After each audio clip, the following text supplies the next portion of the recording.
All right. Good evening. Thank you for meeting with me today. We're going to talk about Nike, its organizational design, their structure, the change that might be necessary for them, just because there is an organizational issue going on with them that needs to be addressed. So without further ado, we'll go ahead and get started. All right. So the organizational issue, right? Nike is an extremely successful company all in all. They're doing a lot of things really well, very profitable, one of the largest athletic retailers in the world. However, recently there have been high-profile management scandals with allegations of sexual assault, bullying, and racism. Now, the ramifications of this issue: reduced employee morale and engagement, increased turnover, damage to the reputation, and reduced financial performance. Now, reduced employee morale and engagement, right? Employees are more likely to be motivated and engaged when they feel that their managers are supportive. When the managers underperform, when they create these, unsafe work environments, employees will become frustrated and disengaged, have decreased productivity and performance.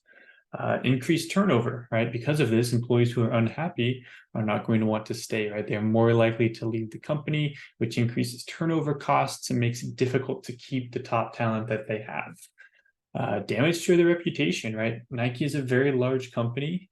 This reputation is one of its most valuable assets. And so having this reputation damaged is not good. So it's something where underperforming managers and toxic work environments can damage the company's reputation with customers, employees, and investors.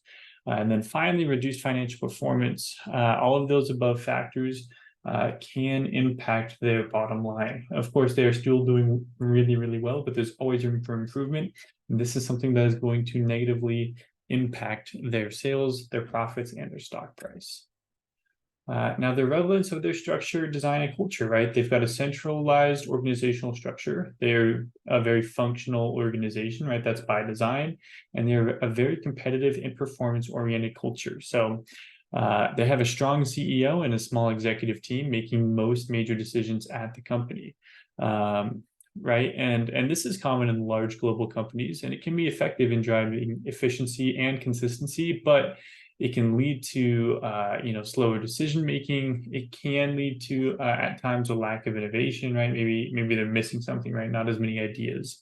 Now, the organizational design is considered functional, right? With employees grouped together based on their job function, which makes a lot of sense, right? This is efficient as well, allows Nike to specialize its workforce, but it can lead to silos, right? Lack of communication and a lack of collaboration across departments. And then lastly, they're known for being very competitive and performance oriented, right? It can be a motivating kind of environment, but it can also be a cutthroat kind of environment, leads to a very difficult work-life balance to maintain. It can burn some people out as well. So with all that said and done, what is that relevance, right? Nike's centralized organizational structure and functional organizational design may be contributing to that struggle with social responsibility, long-term value, and of course, the environment that they've created for their employees. Now, does Nike embody conscious culture? Right. Nike has a stated purpose to bring inspiration and innovation to every athlete in the world, right? And they're doing this in a lot of different ways, right? They've got innovation. They do have a lot of innovation, right? While there's always room for improvement there, they do a lot of things really, really well. They've always got new shoes. They've always got the next deal coming out, right? With like the NBA, things like that. So there is a lot that they're doing well. Sustainability. There are some areas of opportunity for growth, just like with every large company here, but they are working on it with shoes that are made out of recycled materials, same with their clothing. So it is something that they are working to create. However, some of their areas of major improvement, right? Of course, management, which is the focus of this conversation, and their labor practice with reports of child labor in other countries, pollution, right, which kind of goes with sustainability. There's always room for improvement in there, especially with large companies. So overall, Nike is making an effort to embody the principles and values of conscious culture and management in a lot of areas, but there is significant room for improvement for them. Now, conscious culture and management can be highly relevant to improving organizational function, right? When employees feel valued, when they feel supported, they're more likely to be engaged and creative, right? Nike could be even more innovative than it is now. A conscious culture also helps attract and retain that top talent. Like we mentioned, having a toxic work environment can lead to a lot of turnover, right? And in today's competitive market, employees are increasingly looking for employers who share good values and who are committed to making a good impact on the world. In addition to that, conscious culture can improve organizational performance, right? Companies that are transparent, accountable, sustainable, focused in the well-being of their employers and stakeholders, right? They're more likely to be successful in the long term. So one way that we can help Nike with this is using Kotter's 8-step model, which focuses on change. So with that said, here are the 8 steps, right? Number 1, create a sense of urgency, right? Nike needs to help its employees understand the importance of making changes in areas of social responsibility, long-term investment value, right?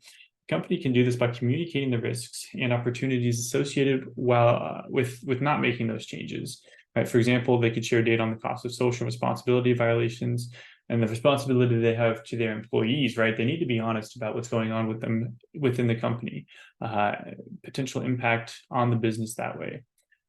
2, build a guiding coalition, right? Nike needs to identify a group of influential people within the company who are committed to making those changes within the company, right? This can include senior executives, middle managers, frontline employees, right? We need a good group all around who can be responsible for developing a change plan that will help impact the internal organization.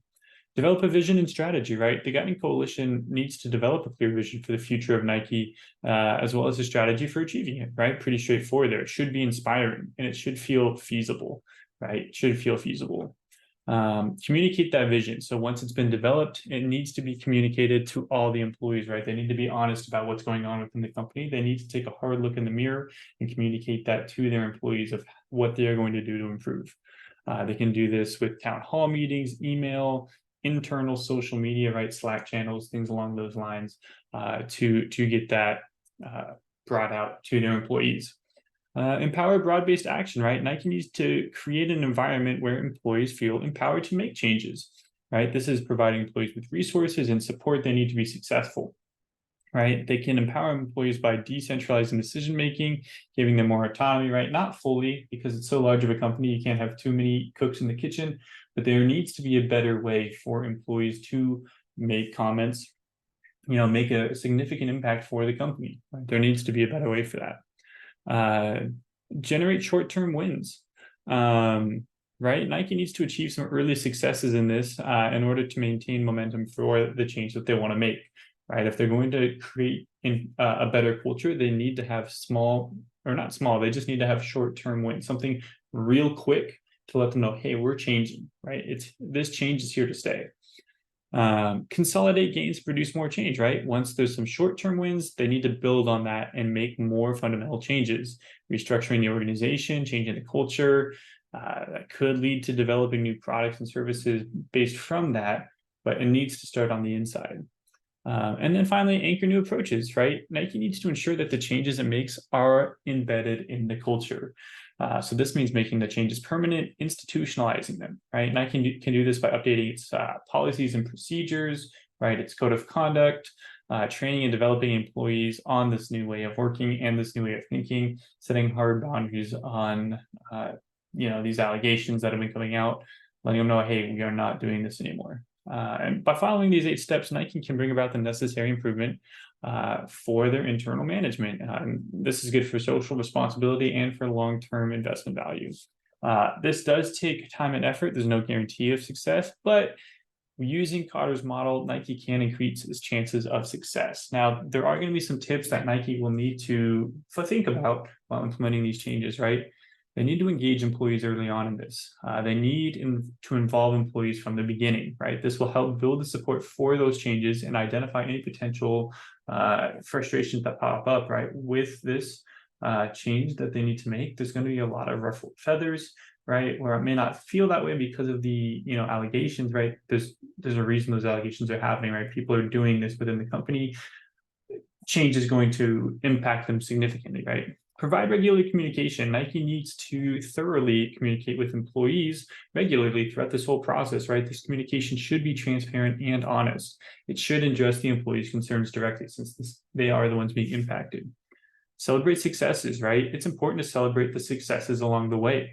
This will keep that momentum going, right, for that change, and it'll keep the employees engaged. And lastly, be patient, right? Change takes time. It just does. It takes a lot of time, a lot of effort. Nike needs to be patient and persistent in its efforts to implement the desired change. Now, with this, there could be some challenges that come with the model as well. We need to identify that too. So challenges, resistance to change. Like I mentioned, there was a reason that this toxic culture has been created, and there's going to be a lot of people that are going to have a difficult time adjusting to that change, because they don't trust the unknown, they don't want that future, right? They're dissatisfied about it. Nike needs to communicate those benefits to all of their employees, and address employee concerns to overcome that resistance, right? Which shouldn't be an issue based on this conversation, but that culture was instilled for a reason. It needs to be addressed and changed, and could be some pushback on that. The complexity of the change, right? It could be difficult to implement a lot of the changes that Nike wants to make because of the size and scale of the company, the nature of the changes, the external environment, right? External pressure. So Nike needs to be careful when they plan and implement those changes to be successful. Apologies. Do not mean to do that. There we go. Sorry about that. Lack of resources, right? Nike may not have all of the resources it needs to implement the changes successfully. So this could include financial resources, human resources, technological resources. They need to carefully assess the resources, make sure that it has what it needs. Now, with Nike specifically in this situation, it's probably going to be more human resources, right? They have a lot of money, a lot of technology. So it's going to be more human focused on this one. And then last and arguably most important is the lack of leadership support, right? This culture was created from the top down, right? Some of the higher executives were the ones that started this. So it is important to get the new leadership on board, right? Get everyone involved and fully implemented right away. So this leadership team needs to communicate their support for the changes and provide necessary resources and support. So a lot of lessons here, positive and negative, right? The negative is going to be designing a rigid structure, right? A rigid structure can stifle innovation and creativity, can make it difficult for an organization to adapt to change. It makes it difficult when people are being harassed, right? It's tough to kind of, know what to do in those situations. And that kind of goes into creating a toxic culture, right? That toxic culture can lead to high turnover, low morale, and really detract on its performance. Managing change poorly as well. Poor change management can lead to resistance, confusion, and conflict. So it is important to, like we mentioned before, think really carefully about how we implement this change. And then for positives, right? Designing an adaptive and flexible structure, right? A flexible structure can help the organization adapt to change and take advantage of the new opportunities. Creating a positive and supportive culture, right? A positive culture can help attract and retain top talent, boost morale, and improve productivity. So that's what needs to happen, is they need to have a productive culture for themselves internally so they can impact externally even more. And then lastly, managing change effectively, right? Effective change management can help minimize disruption and maximize success. So it is super important that they're able to do this and implement this going forward, so that these allegations, instead of it being something that is continued, right, and something that comes on down the line, is something where, they own up to it. They say, yes, we do have this, but it is something that we have worked on, we've improved, and now we are proud of the culture that we've created for our employees, where they can feel loved, heard, and accepted for who they are. So thank you so much for meeting with me today, and I hope you enjoy. Have a great rest of your night.